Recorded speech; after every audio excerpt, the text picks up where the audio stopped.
Chaud devant, je vais vous tester une véritable fusée du gaming avec le Lenovo Y740. On va découvrir tout de suite pourquoi c'est un super ordinateur portable.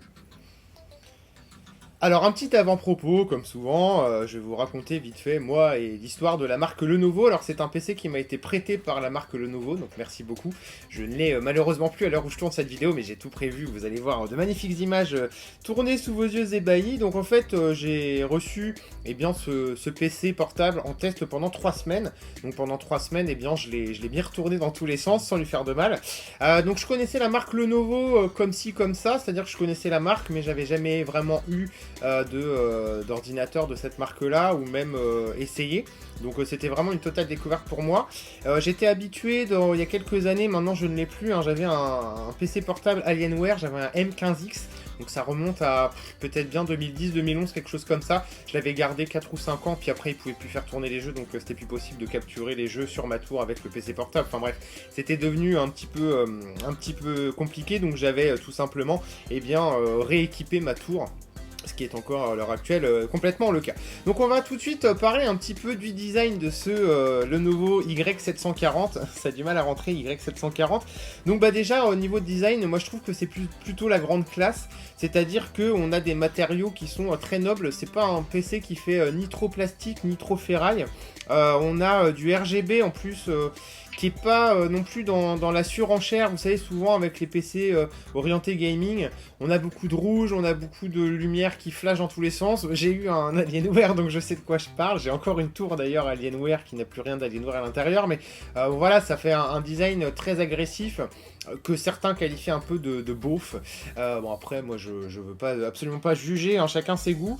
Mais voilà, ce design en tout cas du Y740, eh bien, il est à la fois sobre et à la fois il sort un petit peu de l'ordinaire, c'est-à-dire que vous allez trouver bien des lumières RGB sur les haut-parleurs, un petit peu derrière, sur l'écran, c'est vraiment tout simple, c'est sur le côté, bien évidemment l'écran, le clavier, mais c'est pas une surenchère en fait de tape à l'œil. Et surtout, je trouve que c'est un PC portable qui inspire vraiment la solidité, et pour un objet à ce prix-là, encore heureux, j'ai envie de dire. Mais voilà, ça inspire la solidité, ça fait pas non plus un gros tank à transporter. Je reparlerai tout à l'heure de son poids dans les points forts et les points faibles, mais voilà, c'est vraiment quelque chose qui inspire le solide. Donc plutôt un très bon point côté design et côté robustesse. J'ai vraiment beaucoup aimé ce Y740. Alors on va vite fait parler de la fiche technique. Alors il n'y a pas une fiche technique, il y en a vraiment plusieurs pour cette gamme d'ordinateurs de chez Lenovo. Alors bien évidemment c'est un PC de prêt, de démo, donc on a eu la fiche technique la plus élevée. Donc on avait un i7 de 9e génération dedans, on avait une RTX 2080 QMax, donc c'est la version portable de la RTX 2080 de PC de bureau. On avait 32 Go de RAM, on avait un SSD de 512 Go et 1 Tera de disque dur classique. Donc ok, avec une config comme ça, j'ai juste envie de vous dire, tout tourne à fond, les jeux tournent à fond. J'ai fait un peu de montage vidéo aussi. Bon les exports étaient réalisés en 2 temps 3 mouvements. Enfin vraiment, j'ai été bluffé par une puissance, sachant qu'il est pas bien épais quand même, hein, vous allez le voir sur les vidéos, mais pour vraiment vous rendre compte, on n'est pas plus de ça d'épaisseur sur le châssis. Donc quand il est refermé, on doit monter à peu près à ça de mémoire, mais voilà, c'est quand même une taille qui est impressionnante pour un ordinateur portable, d'avoir autant de puissance dans un boîtier si petit. On a vraiment fait de gros progrès de refroidissement, parce qu'il y a quelques années, ça aurait pas été possible. Donc tout tourne en ultra, les jeux, voilà, les logiciels, pour la bureautique, c'est juste parfait. Donc plutôt que de vous faire un catalogue La Redoute, en fait, parce que j'imagine que si vous êtes intéressé par ce PC portable, vous avez déjà un petit peu retourné toutes les fiches techniques, voire même vu un petit peu d'autres tests, donc je vais faire un petit peu différemment. Je vais tout simplement me contenter de vous donner mes points forts, enfin les points forts que je trouve, les points que je trouve forts pour cet ordinateur concernant mon expérience, hein, c'est toujours pareil, un test c'est subjectif, et aussi les points faibles. Donc dans les points forts, je vous l'ai déjà dit, je le trouve solide, je le trouve joli, il est ultra puissant, je trouve qu'il a un poids très raisonnable, hein, c'est un ordinateur de 17 pouces quand même, donc ça vous fait une bonne largeur, et le poids est quand même raisonnable. Il y a pas mal de ports, il y a même un port USB-C, il y a de l'USB 3, il y a un port HDMI, il y a un port aussi qui était un peu particulier, je sais plus, je me souviens plus comme ça, mais vous verrez ça sur les vidéos, ça va apparaître. Le design très sympa, l'écran franchement, la qualité de dingue, dingue, c'est-à-dire on a une dalle IPS, c'est du HDR, on a du 144 Hz je crois, c'est du G-Sync, donc vraiment vous avez le top du top en écran, sauf un petit point, mais j'y reviendrai tout à l'heure. Donc voilà, pour l'écran c'est franchement dingue. Je vous l'ai dit aussi, un bon système de refroidissement, hein, le cooling est très très efficace, le truc ne surchauffe jamais, bon encore heureux, mais voilà, c'est toujours bon de le dire. Il est vendu avec une petite housse de protection, vous savez, c'est un peu comme ce que j'avais dans mon Alienware M15X, c'est pas une housse, hein, c'est une pochette, voilà, c'est une pochette très très fine, c'est un tissu très fin, mais quand on s'en sert pas pendant 2 ou 3 jours, ou quand on veut l'emmener à l'intérieur d'une pochette plus dure, et bien plus rigide, et bien on est sûr au moins qu'il va pas avoir de scratch, enfin de rayures ou trucs comme ça, donc ça c'est plutôt pas mal. Ce que j'ai bien aimé aussi en point fort, je trouve, et bien c'est en dehors de l'ordinateur en lui-même, c'est le câble, l'adaptateur secteur, je vais y arriver, est quand même assez imposant puisqu'on est sur une taille à peu près de rectangulaire comme ça. Mais par contre, il y a beaucoup de câbles, ce qui fait que vous pouvez vous brancher un peu plus loin. Et ça, c'est franchement appréciable parce qu'on est dans une génération où les constructeurs rognent même la taille des câbles. Il n'y a qu'à voir les smartphones, ils ont des câbles qui sont grands comme ça. On peut rien faire, on peut pas l'utiliser quand il est branché, limite, c'est un petit peu chiant, il faut être à côté de la prise. Donc là, il est quand même assez long comme ça, je pense qu'il fait au moins 2,50 m, voire même 3 mètres, donc c'est plutôt pas mal. J'ai beaucoup apprécié aussi le clavier et le touchpad. Alors c'est vrai que pour être habitué à utiliser toutes sortes d'ordinateurs, hein, des PC portables, une tour, un Mac Pro, un MacBook, un iPad, enfin je suis pas sectarisé à une marque, un OS, et ben j'ai trouvé vachement agréable le touchpad, alors que c'est quand même le point fort en général des ordinateurs de chez Mac. Et il est grand, il est assez réactif, enfin j'ai vraiment trouvé que c'est un touchpad de très très bonne qualité. Et bien sûr, quand vous allez jouer, branchez une souris, on va pas se mentir, hein, mais pour de la bureautique, de la navigation web, voilà, c'est largement suffisant. J'ai pas ressenti nécessairement un besoin vital de brancher une souris, donc ça peut très bien coller, même si vous n'avez pas une souris sous le bras, sous la main, c'est mieux. Sinon après elle va sentir mauvais si vous mettez sous le bras, enfin bref. On a un très très bon son aussi pour un ordinateur portable. Bon, c'est un ordinateur portable qui est quand même assez massif, hein, on n'est pas en présence d'une tablette. Donc chez Lenovo, ils ont pu mettre des haut-parleurs relativement solides, relativement puissants. Donc on a un son qui est puissant, on a des basses qui sont assez présentes aussi. Ça ne sature pas dans les aigus quand on monte un petit peu le volume, ça ne sature pas dans les médiums non plus. Donc vraiment on a un son très clair. Et ouais, j'ai été agréablement surpris par la qualité sonore. Alors pareil, ça fait longtemps que j'ai pas eu un ordinateur portable dans les mains, donc j'imagine qu'ils ont fait des progrès là-dessus, mais je tenais vraiment à le signaler parce que pour moi c'est vraiment un gros point fort, le son, et vraiment quand on est pile poil devant, on est vraiment bien englobé et ça fonctionne vraiment très très bien. Maintenant on va parler un petit peu des points faibles. Alors le premier point faible, il n'en est pas vraiment un, parce que ça l'était quand l'ordinateur est sorti.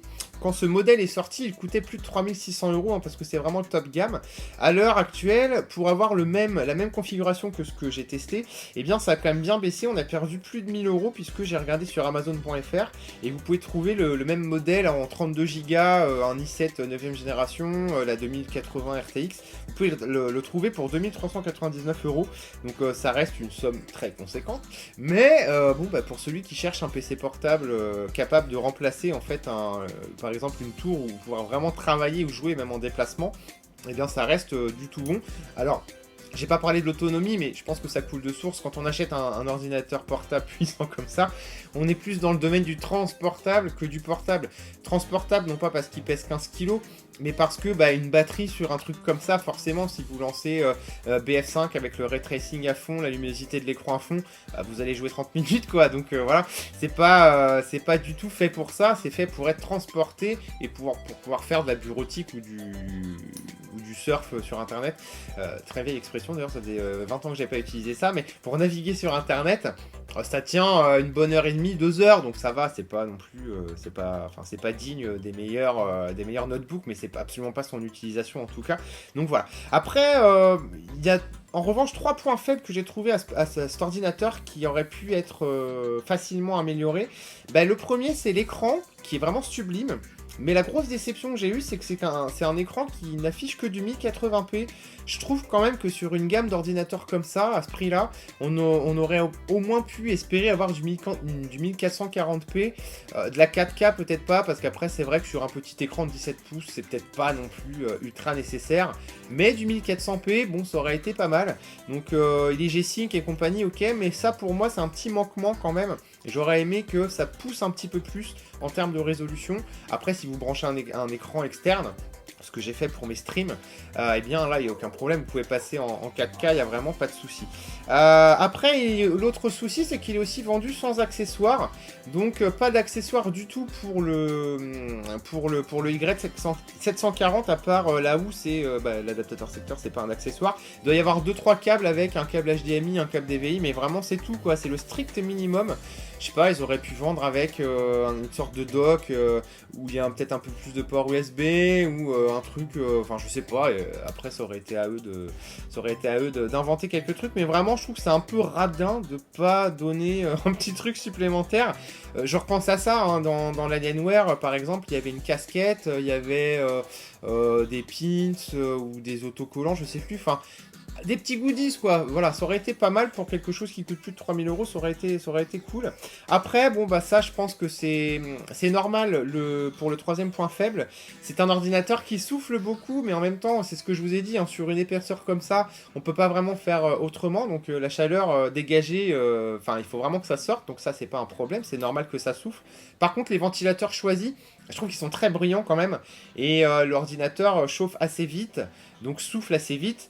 Quand on l'a sur les genoux, ça va, franchement, on se fait pas brûler. Hein, c'est pour ça que je vous disais que la température était quand même bien maîtrisée. J'avais mis aussi un monitoring de température et on restait dans des valeurs tout à fait normales pour un ordinateur portable. Mais il aurait peut-être été intelligent de mettre des ventilateurs un peu moins bruyants. Bon, après, quand on joue, on a souvent un casque ou truc comme ça, mais bon, il faut quand même le dire.